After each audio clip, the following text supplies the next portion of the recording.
What happens if you flip 100 rocks in a rainforest? I have no idea, so let's find out. In this video, I'll be flipping 100 different rocks in the Puerto Rican rainforest to find all sorts of weird lizards, venomous spiders, and even crazy snakes you've never seen before. However, right now, I'm still pretty close to a city, but as I travel deeper and deeper into the rainforest, the animals get cooler and cooler. And maybe at the end, we'll even be able to find extremely rare ones. And so I made my way over to object number 2, and literally right under the piece of wood was this insane alien look. Ew, this thing looks disgusting. Only 2 rocks in, and he already found this disgusting looking thing. But honestly, I'm kind of shocked to hear that they live under rocks. What this is already teaching me is to never lift a rock in a rainforest. They're called tailless whip scorpions, and I've actually made entire videos about keeping these guys as pets. It's crazy. I thought that was a spider. That's a scorpion. How does it not have the little like tail thing? We already found something this weird and rare, and so I continued exploring. Eventually, I came across object number 3, which underneath had this weird looking white worm thing. But in fact, this is not a worm at all. It's a baby beetle. Basically, what? I genuinely cannot believe that is a beetle. That looks like a weird mix of a centipede and a caterpillar that maybe ate a little too much, because that looks crazy. Over time, these little larvas will start to mutate and eventually will break out of their shell and become a beetle. And this one is absolutely massive, so it's probably going to turn into some giant mutant rainforest beetle with a massive horn. Hopefully we'll find one of those later, but anyways, I went and flipped rock 4, which had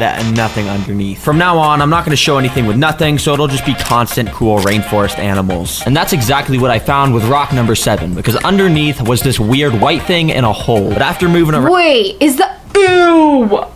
Look at that thing! It's like trying to protect its baby, I think. This guy is crazy. He found all these things and continued recording. How is this guy not wearing gloves or anything? Is he not scared? On the dirt a bit, I realized this was actually a wolf spider's home. And that massive white thing, well, that's its egg sac, and soon it'll hatch into hundreds of mini spiders. You can see the spider mom was super defensive and did not leave the egg sac at all. So I put her home back and kept exploring. Soon after, I came across the next object, which when I tried to gloves flip or anything is crazy. well, it got broke apart in my hands. And this happened because if you take a closer look on here, there's tons of these little white bugs crawling all over it. Termites, which you probably already know, eat wood like this. They'll literally just set up their entire colonies inside of these dead logs and just eat them from the inside out. Now, under object number 10, I found the coolest thing so far. Oh shoot, what is that? You see, on the bottom side of the log, I saw this little tail thing. Is he not grossed out? Doesn't that look like that myth that lives in like the lakes? That's exactly what it looks like to me. A baby one of those. Maybe they're real. Poking out from under the bark. At first, I thought it was some sort of worm, but if you look closely, you can see it has a bunch of tiny little scales on it, so it can't be a worm. So there was only one thing to do. Get out the backpack. You see, in the backpack, I've packed tons of items to be able to interact with the wildlife out here. And the first item we're taking out is these tweezers. Using the tweezers, I started to peel back some of the bark on the log until I eventually revealed the animal. It really looked so much like a worm. Is that a snake? That thing is huge. By how it was slithering around that it was actually a snake. These are called Brahmini blind snakes, and they're the smallest species in the whole world. Basically, this species spends their whole life underground just like worms do. And a fun fact about them underground. He was barely protected.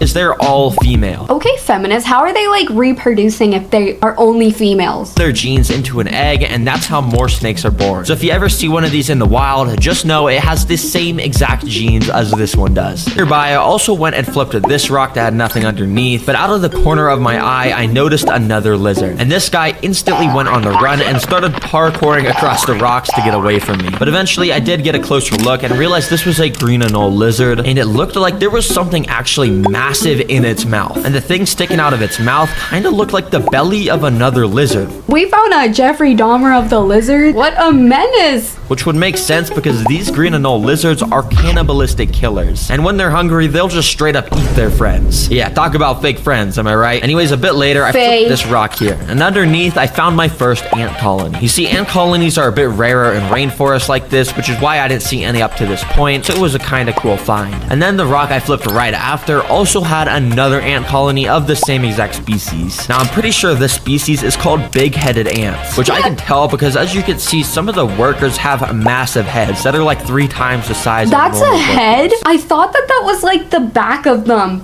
happens because at birth, the normal worker ants find the biggest and strongest pupa and spray a special pheromone on them. Then as the pupa grow older and older, they just grow up with massive heads and help move around some of the larger stuff that the small workers can't. In this case, the big-headed workers were helping move the eggs back underground since I moved their rock. Sorry guys, let me put... I don't know if it's just me, but I think the ants are so cool. They're really icky, but they look really smart, kind of like bees. Like, it's just really weird how they do all of that work, like picking up the food and bringing it back. Like, I just feel like that is way too advanced for their little brains, or I guess sometimes their big heads. Now by this point, I was starting to get deeper into the rainforest, so we should start to expect the animals to get cooler and cooler. And that was actually shown because the very next thing I flipped had a proper snake behind it. But as you can see, it was a little bit camera shy because it instantly slithered. I would have never seen that. That thing is so camouflaged. I kept on venturing through the rainforest and eventually came across this fence with a few bricks laid on the floor under it. It looked like the perfect spot for animals to be hiding under, and I was right, because under that first brick was this massive beetle. And after getting a close... Ooh, I could have easily been confused by that. I could tell this was some sort of rhinoceros beetle, which are called rhinoceros beetles because the males grow these massive horns on their head, which they use to fight each other with. But this is a female, which is why it doesn't have a horn. In fact, if you remember that massive beetle larva from earlier, I think that actually turns into one of these. So yeah, that's pretty cool that we got to find one of these. Under the next brick was this little centipede bug, and under the third brick was this little slug. I'm not sure what species this is, but I left my phone pointing at it for a couple minutes and got this cool time-lapse footage of it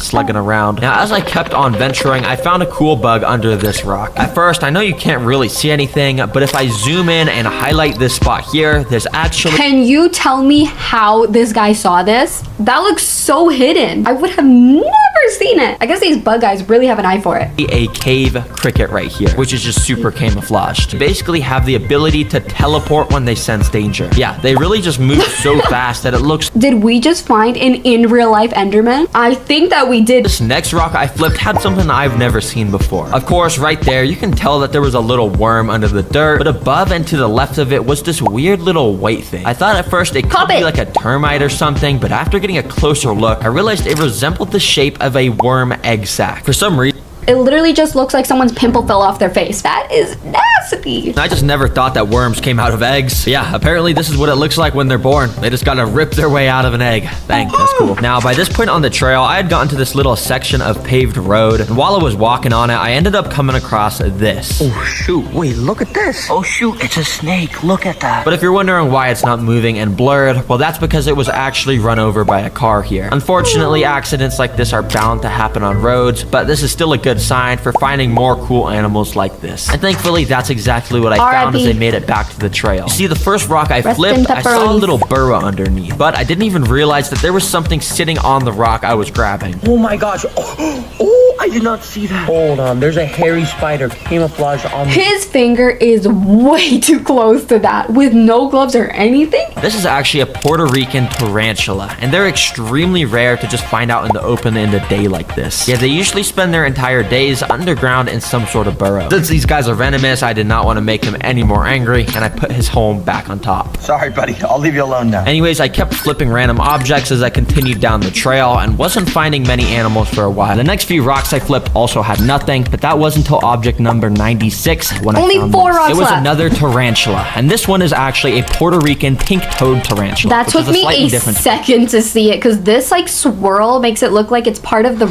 trunk, but that thing is nasty. Why is it so fuzzy? It's honestly kind of cool though to like actually see spiders like this in real life, but to be that close to one is another story. Okay, now this is cool. It's bigger than that first tarantula we just found. Now, as you can see, I was getting pretty near the end of the trail, and underneath some of the final objects, I was finding no new animals. And eventually, it got time to flip object 100, so I looked around for the best thing to flip. And while I was exploring, I actually came across this dirt area with this metal piece of trash in the middle. Of course, I looked inside of it to see if there was anything, and I didn't see anything at first, but for some reason, I decided to turn on my phone flashlight to double check, and that's when I found this. It's a scorpion. And not only was there that, because when I moved the trash to get a better angle at the scorpion, I found a second scorpion also on No! You should never stick your hand in places where you don't know what's in it, because imagine getting stung. These are Puerto Rican bark scorpions, and they've actually got pretty painful stings. Bro, this is so insane. This whole time I've been trying to find scorpions, and literally on object 100, this this is where the scorpions You may already know this, but if you turn on the flashlight and go through the modes or something, eventually it'll turn blue or purple, as you can see. And now if we go and shine this inside of here, look at that. Scorpions are able to glow in the dark. And that's how you know these are real scorpions. That's so cool. If you saw my last video about rock flipping, you know this is the same exact way it ended. Because I had found scorpions on one of the last objects and made them glow in the dark. If you're actually surviving somewhere, this is so smart though, to just have that lit up all the time. Like, they can't even get near you. Look how bright it looks. Hey, I guess that's rock 100. We're done. Anyways, now we know what happens when you flip 100 rocks in a rainforest. If you guys like this video, make sure to like and subscribe, and I'll see you all next time. Bye!